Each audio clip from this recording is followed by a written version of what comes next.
Hello everyone, welcome to EduTab. So we are back with another video for share capital and debentures, chapter number 4 of Companies Act. This chapter is very important for your SEBI grade examination company law portion. So this is a very big chapter, I have already told you. So there are 3 videos for this particular chapter and this is the second video for the video series of this particular chapter. Okay, so without wasting time, we shall be starting. Now due to the coronavirus outbreak, we all faculty are working from home. So technical issues, so please bear it with us. We are constantly trying to provide you with the best quality content. Stay home, stay safe and stay online.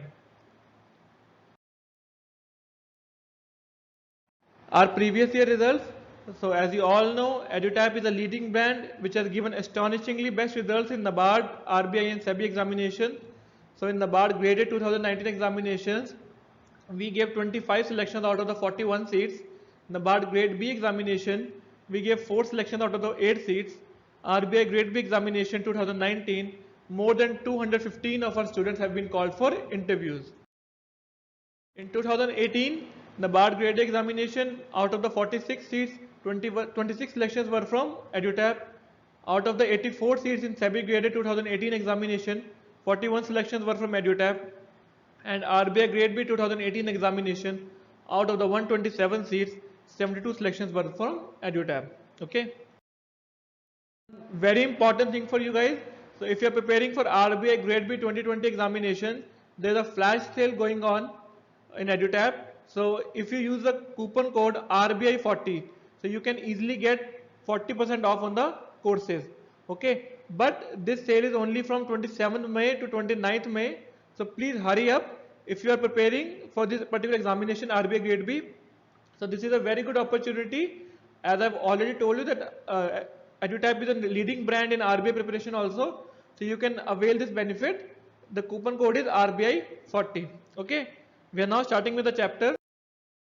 So the first question is, which rights are attached to equity shares with differential voting rights? I repeat again, which rights are attached to equity shares with differential voting rights? So which special benefits do the equity shares with differential voting rights get? Is it the differential dividend, differential face value, differential voting rights and different advantages and disadvantages, etc., or all of the above? So what special rights are given to equity shares with differential voting rights? In the last video, many of the students were saying that, sir, the questions were very basic. So that is why I have incorporated a higher level of question in this particular video. And in that video also, I have deliberately put the questions very simple, so that simple questions are also asked in the examination, so you can get a feel of that. So I want the answer for this question, that which rights are attached to equity shares with differential voting rights. You know the answer? Yes, you know the answer. So as you all know, when we talk about the types of shares, there are two types of shares, equity and preference. Okay, so equity shares are either with equal voting rights or with differential voting rights. Now when I talk about preference shares are what? Preference shares are no different than equity shares. They are different only in the respect that they get a priority or a preference in the payment of dividend and the payment of capital on winding up. Also there is a small difference that preference shareholders get a fixed rate of dividend, while equity shareholders there is a floating rate of dividend. Okay, that is the basic difference between equity and preference shares. So we were talking about differential voting right equity shares, na? So now I shall be discussing the rights which are attached to the shares with differential voting rights. So the list I am giving you, so they can be given any one of the rights, any 2, 3 or all of the rights also. Okay, so it is not a particular that they will be getting all of the rights. It depends upon the company. The company wants to give them any one benefit, 2 benefits, and these are not always the benefits. They can be disadvantages also. Differential voting rights not always means some benefits. It means disadvantages also. Okay. So suppose the first one is different voting rights. Normally in a company, the voting rights are in the proportion to the shareholding of a person. But the company can say, now we are not giving you the voting rights as proportion to your shareholding. We are giving you the voting rights as one person will get one vote. That is a different voting right. Okay, so that can be disadvantages for some, that can be advantages for some. Okay. Next is issued at a different face value. So differential voting rights shares can be issued at a different face value also. their rate of dividend can be higher than the normal rate of dividend, can be lower than the normal rate of dividend, and any other advantages or disadvantages apart from the one I have enlisted. Okay. Now you know the answer. So the rights attached to equity shares with differential voting rights are differential dividend also they will get, differential face value also, differential voting rights also, and different advantages and disadvantages etc. also. So here the answer shall be all of the above, that is D. I hope it is clear to you. Moving on to question number 2. So the question number 2 says sources of funds used for the buyback of shares is. So we about buyback of shares we have read in section number 68. Okay. So section number 68 says that okay, the company allows the buyback, but the buyback can be allowed only from the following sources. So the money, the fund that has to be utilized for the buyback of shares, that can be availed from the which of the following sources? Is it free reserves, security premium account, proceeds of any fresh issue of shares or other securities, or all of the above? So which all sources can be utilized for the buyback of shares? Please give me the answer first. You know the answer? So section 68 tells us about the power of a company to purchase its own security. Purchasing of the own security is also known as buyback of shares or buyback of securities. So it says that a company can buy back its own shares or other specified securities, but out of the following sources only. Okay, the sources shall be, number one is free reserves. So what do you mean by free reserves? Generally the general reserves and the P&L account balance that is transferred to the balance sheet. So these are free reserves. These are not created for a specific purpose. They can be utilized for any general purpose. That is why we call it as free reserves. So devaluation reserves and other T development reserves, site restoration fund. So these are specific reserves. Okay, so these cannot be utilized for buyback of securities. Reserves which are freely usable for any purpose. That is the example I have given you. General reserves, profit and loss account balances, that is transferred to the balance sheet. So these are basically considered as free reserves and they can be utilized for any purpose. So that is why they can be utilized for the buyback of shares. Next is the security premium account. So though security premium account is not a free reserve, but the act, the section specifically mentions it, that security premium account can be utilized for the buyback of shares. So that is why we have included it in our list, that security premium account can also be utilized for the buyback of shares or other specified security. Next is the proceeds of the issue of any shares or other specified securities. So if the company wants to buy back the share, what the company can do, if it finds that the reserves in the security premium account are insufficient, so what it can do, it can raise money from the public by issuing of shares or other specified securities. Okay, so the money it shall be raising, that money can be utilized for the buyback of shares. But one condition attached to the third point, the proceeds of the issue of shares or other specified security, that the shares or the other specified security that we are now going to issue, okay, they should not be of the same kind as bought back. Okay, so the securities that are being bought back and the new securities that are being issued, they should not be of the same kind. Okay, they should be different types of securities. Otherwise, the basic purpose of buyback will be destroyed. I hope it is clear to you. So the three sources shall be free reserves, security premium account, and proceeds of the issue of any shares or other specified securities. But you have to keep it in mind that the shares or the specified securities that are to be bought back and the new security, they shall not be of the same kind. So now the answer here shall be sources of fund used for the buyback of shares is free reserves also, security premium account also, proceeds of any fresh issue of shares or other securities also. So that is why the answer here shall be also D, all of the above. Okay. So moving on to, so question number 3 is basically about section 66 of the Companies Act, that says the nature of reduction of share capital as per section 66 of the Companies Act 2013 is. So we have read about the reduction of share capital in section 66 of the Companies Act 2013. So the following instances that were given in section number 66, only they are known to be the reduction of share capital, and apart from them, no instance is to be considered as reduction of share capital. So which of the following are included in section 66 as reduction of share capital? Number one is extinguish the liability of unpaid capital. Then is the cancellation of lost or unrepresented capital for asset. Then is paying of excess capital than required, or all of the above. So which of the following are included in section 66 of the Companies Act 2013? reduction of share capital. Okay, so reduction of share capital I have explained in the course also in detail. We have made a special video for that, this particular section. This is a very relevant section for the examination. So you know the answer, I think. So I shall be. So when we talk about section 66, reduction of share capital, it says about how the share capital can be reduced. So there are three instances. Okay, number one is extinguishing or reducing the liability on any of its shares in respect of share capital not paid up. Okay, then we have cancelling any paid up share capital which is lost or represented by unavailable assets. Then we have pay off any paid up share capital which is in excess of the wants of the company. So these three are the instances which we considered as reduction of share capital. And if the company is reducing the share capital by any of the three instances, then the company has to alter its memorandum of association by reducing the amounts of its share capital and of its shares. So as we all know, in the memorandum of association there is a capital clause or the liability clause in which we tells about the authorized capital and the issued capital. So in that capital, the company needs to make an amendment. The company needs to change the authorized capital or the issued capital because now the capital stands reduced.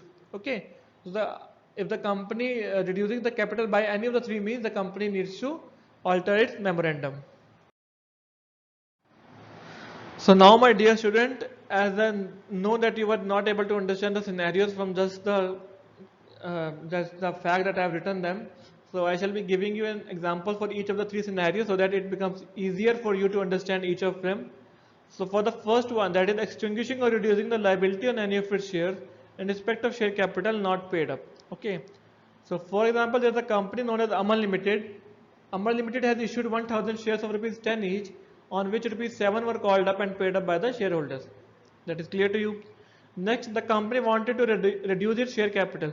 So as the entire money was not called up or paid up by the shareholders, what the company can do, the company can extinguish the rest of the liability, that is 3 rupees liability on the share. The company can waive off the liability and it can say that now the share is worth rupees 7 only.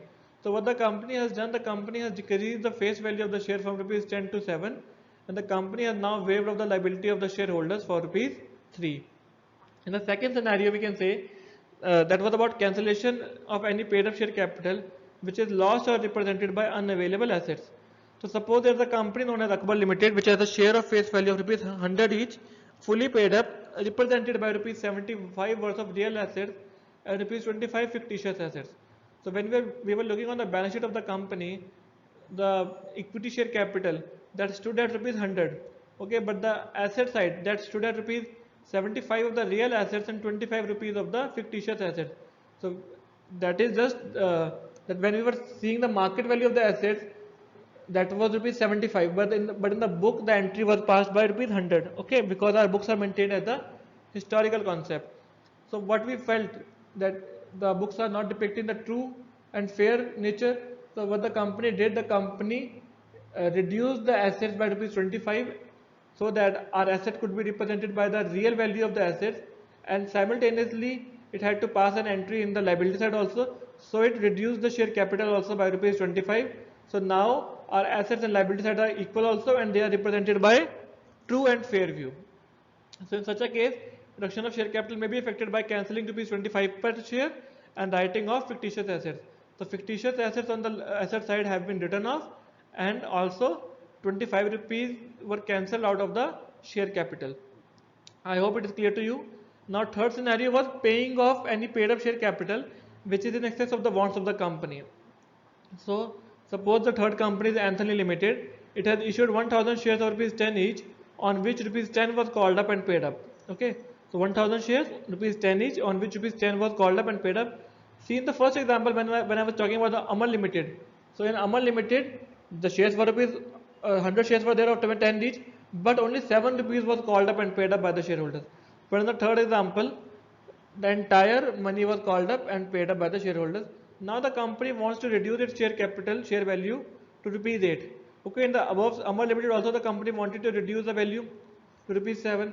But what the difference between both of the scenario is, in the first, as the entire money was not called up, so the company waived off the liability, extinguished the liability, that now you do not need to pay the rest of the amount. But in the third scenario in Anthony Limited, the company said that as you have paid us the entire money, okay, so now what you have to do, now the company shall be refunding you the excess money which is not required by the company. So there can be scenarios when the company do not require the excess money. The company can say, okay, you can take it back from us.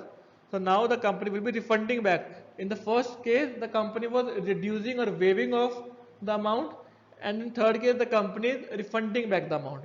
Okay, so I hope the three scenarios are now clear to you with the help of these examples. Now moving on to the nature of reduction of share capital as per section 66 of the Companies Act 2013 is extinguishing the liability of unpaid capital. We have read in the scenario 1. Second was the cancellation of lost or unrepresented capital for assets. Yes, we have read it. And third was the paying of excess capital then required. We have also seen this. So here the answer shall be all of the above, that is D. Okay. So I hope these questions were of certain level. In the previous video you have said that the questions were not up to the mark. Okay, so they were up to the mark, but I have deliberately put easy questions for you guys so that it can help you boost your confidence. And in examination, not all the questions that will be asked are of the higher level. The examiner can ask you easy questions also, and that is why I have incorporated some basic questions also for you guys. Question number 4 is, in order to issue differential right shares. In order to issue differential right shares, company should not have defaulted in filing dash in last 3 financial years immediately preceding the year in which it decides to issue the shares. So if the company wants to issue the shares with differential voting rights, it should not have defaulted in filing dash. So what default it shall not have been done in the filing of dash documents in the last 3 financial years immediately preceding the year in which it decides to issue the shares. So also note that the filing default shall not be for the 3 financial years. Okay. So the question can be framed in another way also, that for how many years the company should have not defaulted in filing of the document. So it is for 3 financial years. So the options here are annual returns, financial statements, both annual returns and financial statements, or none of the above. So you know the answer? Yes, you know the answer. We have read it in differential voting rights here, and in detail we have studied about it. Very important topic, and there are certain amendments also in this particular topic. So I hope it can be asked in examination. The conditions for issuing shares with differential voting rights. So some of the important conditions I have listed here. Number 1 is you need an authorization in the article of association for issuing shares with differential voting rights. Then number 2 is no default in repayment of mature deposits or payment of declared dividend. So the mature deposit, that is a liability to the company, there should be no default in repayment of the mature deposits. Or when the company declares dividend to the equity shareholders or the preference shareholders, so there is no requirement to declare the dividend to the preference shareholders, since it is a fixed liability. The rate of dividend is pre-decided.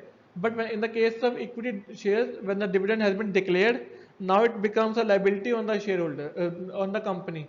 Now they have to give the dividend to the shareholders.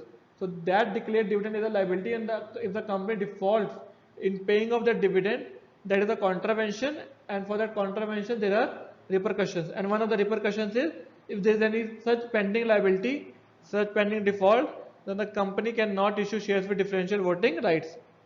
Next is, company shall have not defaulted in filing annual returns or financial statements for the last 3 years immediately preceding the financial year in which it has decided to issue such shares. So this is the condition that we were discussing in the question, that the company shall not have defaulted in filing annual returns also and financial statements also for the last 3 years preceding the financial year in which it decides to issue such shares. Next condition is no default in redemption of preference shares or debentures, or repayment of term loans from public financial institutions or banks, or in respect of any statutory dues of employer. So there shall be no default in redemption of preference shares or debentures, that is also a fixed liability, or repayment of term loan from PFI or bank, or in respect of the statutory dues of employer, there shall be no default. Okay.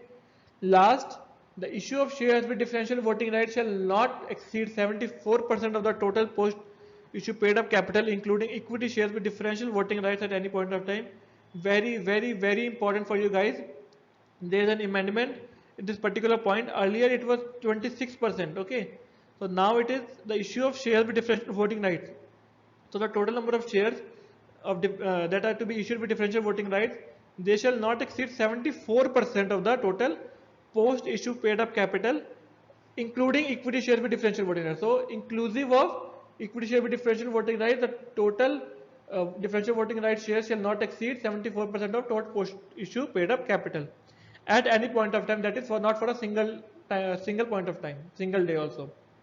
Okay, so this is a very important amendment that can be asked in examination. I hope that will be asked. So please remember it carefully. And there was one more amendment in this particular section. There was an omission from a particular point. Earlier there was requirement of distributable profit for the last 3 years. That point has been deliberately removed from the Companies Act. So that is also an amendment. You should keep it in mind. And please do remember such amendments, because the examiner can focus on amendment portion, and this is a very recent amendment, so you have to remember it. Okay, so now you know the answer. So in order to issue differential right shares, the company should not have defaulted in filing both annual returns and financial statements in last 3 financial years immediately preceding the year in which it decides to issue the shares. So next question for you is, in the case of subscriber to a memorandum, company need to deliver certificates of the securities allotted within a period of dash. So as you all know, the subscriber to memorandum, they are also the shareholders of the company. So the company needs to deliver the certificates of the securities that are allotted to them within a period of dash. So is it 3 months from date of incorporation, 3 months from date of commencement of business, 2 months from date of incorporation, or 2 months from date of commencement of business? So commencement of business and incorporation are two different terms. So you should have a clear demarcation of them in your mind also. Okay. So the answer for this particular question shall be concept. So the fact is mentioned in section number 56 that deals with the transfer and transmission of securities. So when we are, it says that every company shall deliver the certificates of all the securities allotted, transferred or transmitted as follows. So here we are talking about all the securities, whether the securities are shares, equity shares, preference shares, debentures, or any other forms of securities. So when we are talking about the subscribers to memorandum, in the case of subscribers to memorandum, their share certificates shall be delivered within a period of 2 months from the date of incorporation. Okay, from the date of incorporation, within 2 months, their certificate shall be allotted to them. Then in the case of any allotment of any of its shares, okay, so in the case of normal allotment, if any person buys the share of the shares of the company, then within 2 months from the date of allotment, the share certificate shall be allotted to them or should be delivered to them. In the case of a transfer or transmission of securities, transfer means when a person is selling his share to another person, and transmission means suppose a person dies and the share passes on to his legal heir. So in that case, within how many period the new certificate should be delivered? So within a period of 1 month from the date of receipt of the company of the instrument of transfer or intimation of transmission. So that person, the transferor or transferee, shall be depositing the instrument of transfer, that is the transfer deed, to the company, and within 1 month from the date of receipt of that particular transfer deed by the company shall deliver the certificates, the new certificates, to that person.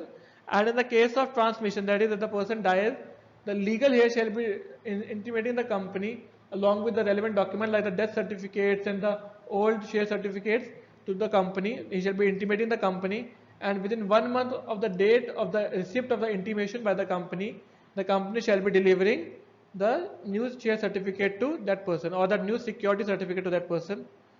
In the case of allotment of debenture, beta see in the second scenario we have seen the allotment of shares. Similarly, in the case of allotment of debentures, it shall be within the period of 6 months from the date of allotment. Okay, so here it was shares, not securities, and it is debentures.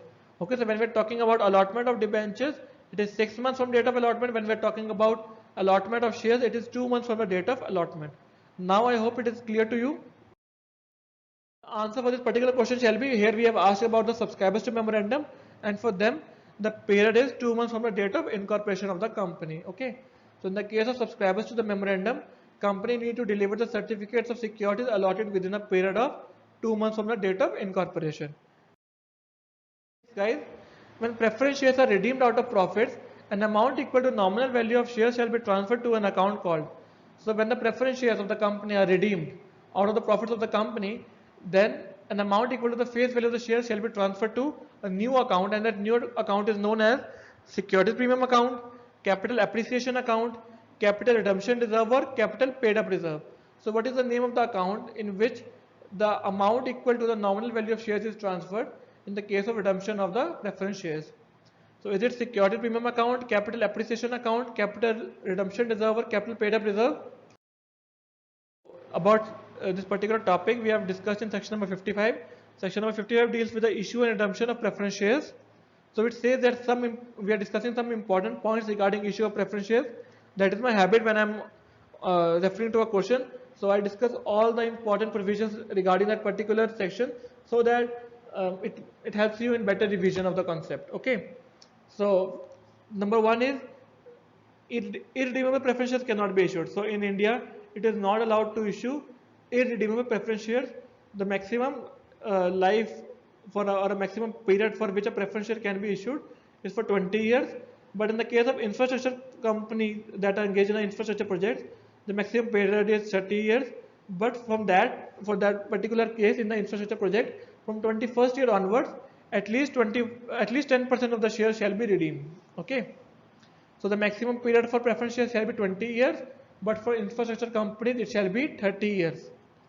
Some other important points: only fully paid shares can be redeemed. Okay, so partly paid shares cannot be redeemed. Next is preference shares shall be redeemed out of profits or free reserves of the company, so out of current profits or out of the previous year profit that have been capitalized as free reserves in the balance sheet, or out of the proceeds of fresh issue of shares. So the company can issue new shares, and from the proceeds of that new shares, the company can redeem its old preference shares. Before redeeming the shares out of the profits of the company needs to transfer an amount equal to nominal value of shares to be redeemed to a separate account called capital redemption reserve. But keep it in mind, the company needs to redeem the preference shares. So the company needs to transfer the nominal value of the share, that is the face value of the shares, okay, and not the redemption price. So the amount that is to be transferred is the face value or the nominal value of the shares and not the redemption price. Okay, and capital redemption reserve can be utilized for issuing fully paid up bonus shares to members of the company. So what is the utilization of capital redemption reserve? It can be used for the issuing fully paid up bonus shares to the members of the company. See, you are not utilizing the capital redemption reserve for the redemption. That is a separate account that has just to be created, and out of the profit of the company, amount is to be transferred to that reserve. Okay, you are not using capital redemption reserve for the redemption of preference shares. You are just creating this account, and in this account you are transferring the money out of the profits. That is, the money is the face value of the shares to be redeemed. Okay, many students have asked me the doubt, sir, if the capital, we are not utilizing the capital redemption reserve for the redemption, so why are we creating that? That is a provision in the law. We do not have to go in detail. We just have to notice it that this account has to be created before the redemption of preference shares. Okay. You know the answer for this particular question. Whenever preference shares are redeemed out of profits, an amount equal to nominal value of the shares to be transferred to an account called capital redemption reserve. So the answer here shall be C. The last question for the day. So as per Companies Act 2013, the debt equity ratio to be maintained by the company post buyback is dashed. Debt equity ratio post buyback. Okay. So section 68 deals with the buyback. We have read in section 68 certain conditions. Section 68 is a very important section for the examination. Okay. So I can assure you that at least one question will be asked from section 68. So please go through it, because in many examinations it has seen that buyback is a very favorite question of the examiner. So as per Companies Act 2013, the debt equity ratio to be maintained by the company post buyback. Post buyback, that is after the buyback, is 1:1, 1:2, 2:1, or 1:3. So what is the debt equity ratio? Debt equity ratio basically means total debts of the company upon total equity. Okay, equity is the owner's capital. When we are talking about section 68, it says that the maximum share that can be bought back. Maximum share that can be bought back is that you have to check the three conditions. Okay, and with the three conditions you have to calculate the maximum share that can be bought back according to the three conditions. Now the least of the three, you will get an answer in three of the scenarios. Now you have to compare the answer of the three of the scenarios, and the least of the three can be the maximum number of shares that can be bought back. Okay, so first case is that the buyback is 25% or less of the aggregate paid up capital and free reserves of the company. So that is the money that can be utilized for the buyback should be 25% or less of the aggregate paid up capital and free reserves of the company. Next is the maximum equity share that can be bought back in a financial year can be maximum 25% of the total number of outstanding shares. So that is a shares outstanding test. That is the maximum in a financial year, the maximum equity shares. Here we are talking about the equity shares only. So the maximum equity share that can be bought back in a financial year can be maximum 25% of the total number of outstanding shares. So suppose there are 1 lakh shares, so only 25%, that is 25,000 shares can be bought back in a financial year. Last condition is post buyback the company has to maintain a debt equity ratio of 2:1. So you have to check it, okay, that after the buyback whether the company's debt equity ratio is 2:1 or not. So if that scenario is satisfied, the maximum number of shares that can be bought back is 2:1 only. This particular topic of buyback and the practical application for them is also a part of your accounting syllabus. Okay, so revise it from your accounting portion also. In accounting, we have given you a lot of examples for this particular scenario. So as you all know, the debt equity ratio as per companies at 2013 that is to be maintained post buyback is 2:1. That is the answer number C. Okay. So that was all for today's video.